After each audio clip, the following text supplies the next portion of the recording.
What's up everybody? Isaiah Dominguez here, and this is the Ditto X2 looper from TC Electronic.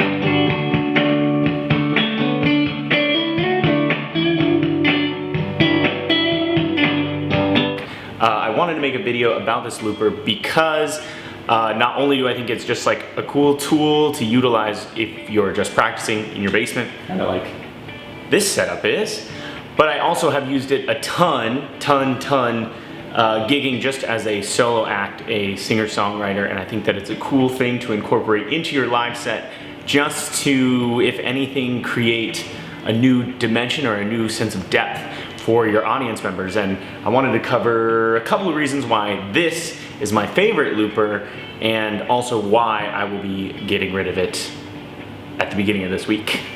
I'll be mailing it out. Anyways, so here we go. Number one. The first reason why I really love this looper is because it is no frills kind of looper. It's definitely, there are a lot of different pedals like this on the market. You can get them, they all do kind of the same thing, which is you take your signal and they loop it, and then you have the ability to start and stop said loop with either a double tap function or a single tap button. The reason I like this is it's stupid simple. This button, start, stop the loop. This button stops the sound from coming out. That's all you need. Start, stop, loop, stop sound completely. Anyways, and that's why I like it, because it was really easy to learn how to utilize. It was really easy to incorporate into my shows because literally having this dedicated stop switch is so clutch. You don't have to think about double tapping anything. You just tap on the one with your foot right here once your loop is done, or I guess, yeah, I can't think of a function where you wouldn't want to stop it on the one, unless like you're creating a pad effect, which I will cover in a little bit. But having the dedicated stop switch, so you don't have to think about like a double tap function or different, I don't know, movement or a long hold or a short hold or whatever. I just really like having a loop button and a stop button because I think it makes the functionality super simple. Second reason why I really love this looper, and all loopers in general, is I think that they make really good practice tools. Now I know not a lot of us want to practice with a metronome, which is bad. You should always practice with a metronome. That way you always have an innate instinct for where time lies within your songs or within the music that you're playing, or your phrasing sounds fluid and put together and not disjointed and jank city USA. A looper will help you with that because you kind of have to start and stop it on the one, or you're gonna have a weird jump and it's gonna sound odd. So this will definitely help you get better at playing with yourself. This will definitely help you get better at practicing because it will force you to start and stop loops in time. Otherwise, it will sound weird, or your parts won't line up exactly with each other, and nobody likes that. I think that it will help you with your soloing, your guitar soloing, your piano soloing, whatever you decide to plug into this thing.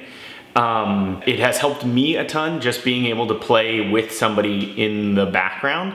That way you don't have to get together with someone else, because not everyone is free at all points in time. And if you're practicing late at night or early in the morning or in the mid-afternoon or whenever you have time off, it's not always easy to find somebody who is willing to just sit around and jam the same like chordages for hours and hours and hours. And this will help you get into that groove, and you can kind of flesh together song. And yeah, I think that that's a really helpful thing, especially for guitar soloing. And then third, I think that on top of practice, this has actually helped me a lot with songwriting, because I don't have to just hear how the parts flesh out in my head when I'm playing them. I can actually have them flesh out together and understand if they coincide with each other or if they clash with each other, or, you know, it helps me write more melodic guitar lines and more melodic guitar parts, because I can hear how they coincide with each other rather than having to imagine that. So, and in fact, actually I used this looper probably to write 3 or 4 of the songs on Holy Ghost, the new record that I released at the end of June 28th. And if you want to stream that, it is on all streaming platforms. So the third thing that I really like about this is the craftsmanship. It's made by TC Electronic. I've known and purchased pedals from TC Electronic for a long time, probably as long as I've been playing guitar, or once I got into guitar pedals. They always make really high quality stuff. And there's really never been an instance where the pedal has failed me, or there's been any kind of, I guess, wiring issues or anything like that. I am not super smart when it comes to resoldering anything or replacing switches or replacing jacks or anything like that. I'm not that kind of guitar player. I don't understand that level of tech. So having pedals that don't quit out on you or don't die is clutch, especially when you gig as much as I do. And this has been a lot of different places and has been banged around and been stepped on as it's made to be a bunch of times. So that is always clutch, and it has held up super well, which I appreciate. The other thing is the soft switches. I don't know if there are loopers out there, or I think all pedals should have soft switches. I'm not a huge fan of a hard click through. It doesn't give me the satisfactory feedback that I think it gives a lot of other people, and so I like having soft switches. I like it being easy to engage my pedals, because sometimes I'm not really thinking about like a hard step when I'm in the middle of a song. Obviously I'm like trying to sing, trying to play the guitar part, and trying to engage the right effect at the right time. So I'm not really looking for more work, I'm actually looking for less work. So if I can engage this guy as quickly and easy as possible, soft switches, clutch. And the other thing, which I think is super fun and maybe something that people who have used the Ditto X2 in a live setting might appreciate, is this giant knob. This giant knob is the volume level for the loop. So whatever loop you're making, this is how loud it will be as compared to your original signal. So if you want it louder than your original signal, crank that baby up. If you want it quieter, because maybe you're gonna solo on top of it and it's a quiet part or whatever, turn it down. What I like is that it's a huge knob, so it's accessible with my foot, with shoes on, and I can turn it down and up. I usually just rest my foot on top of it if I'm doing like a pad or something swelly that I want on underneath my song. Rest my foot on top of it, just twist my ankle, and it can kind of create its own dynamic. And this loop goes, or whatever loop that I created. And the other fun thing that I like to do is a fade out, where I can just put my foot on the side of this giant knob and pull it downward so it slowly fades out while I play like some kind of usually rhythmic guitar part or like a melodic guitar part or something like that. So it just creates like a fun dynamic to your show and a fun dynamic to songs, because bands can't really fade out, and there's a lot of records out there that have fade outs in them. So I really appreciate them putting this giant knob on there. And on top of that, I know I've talked about it a lot, but the last reason, but not even the last reason, just the last reason I'm gonna explain to you right now, why I really love this pedal and why I think it's the best looper on the market, is that it is very, very giggable. This is not a looper that takes a lot of, obviously, setup, teardown. It's not very complex as far as wiring. You plug your guitar in, you plug your guitar out, there's your signal. It's very, very transportable, very, very giggable, very, very good, just extra dimension to your live show, especially for those of us who are solo artists or singer-songwriters, can't always bring a band out with us at all points in time. You're always looking for new ways to kind of add depth to your show, and this is a great and easy way to do something like that. The reverse function that they have, there are 3 effects functions. One is the hard stop that I talked about. It's engaged with this, I guess it's the right, but it's the left FX button. That's a hard stop. There's the half speed, which I hardly ever use, but what it does is just create a slower version, actually 1/2 the speed of the loop that you created.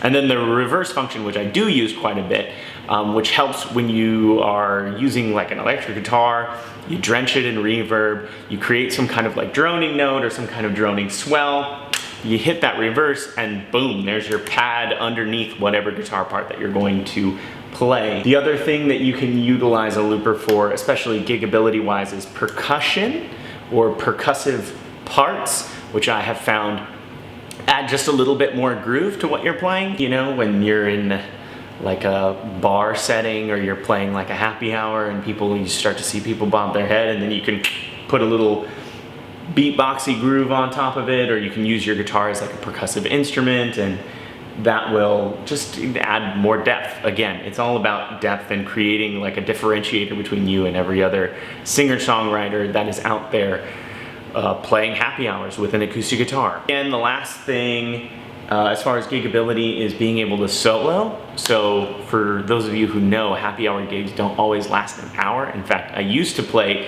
some gigs that were 4 hours, non-stop, back to back to back, playing songs, cover songs, original songs, all that kind of stuff. That can get really arduous to try to learn that many songs and to try to be that diverse as an artist. And so being able to utilize this to fill time with soloing, with creating instrumentation, with creating instrumental parts of songs, and being able to stretch those out helps lengthen your set and also makes you more hireable as a musician, especially for corporate events or happy hours, things like that. Anything where you can fill a lot of time without having to put in more effort than you're already putting in, and without having to learn a quadrillion cover songs so that you don't have screaming "play Freebird" at you during your entire set. That would and does suck. And being able to utilize this to solo, which you've already been practicing with it, soloing, that is always a clutch thing to have on hand.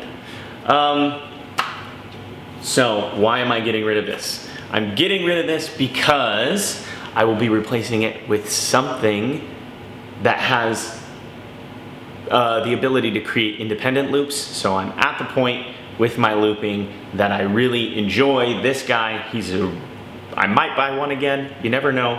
But actually I'm selling this to my brother-in-law because he wants to get into playing more guitar and being able to play gigs by himself and being able to learn and hear and play better. So I wanted to, one, cut him a screaming family discount, but anyways, also be able to give him the ability to utilize what I think is probably the best, most simple tool in order to pursue that.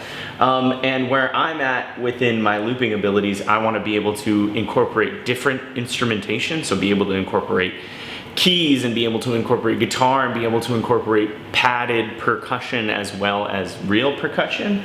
And the only way to be able to do that is to create independent loops and have more inputs than just two 1/4-inch inputs. So being able to do that and create that many different layers is something that I'm looking to do and expand on. And while I absolutely love this guy for looping, I just feel like I have not outgrown it, but also yes, outgrown it.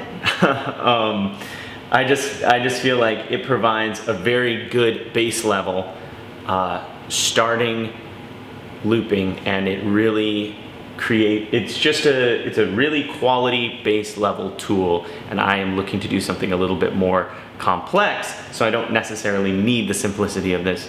Although if that proves to be too much of a pain in the ass, then really I could just get 3 of these and link them all together on one board and just label them all keys, percussion, guitar, and then that would be that. That's not actually a bad idea. So let's get into it.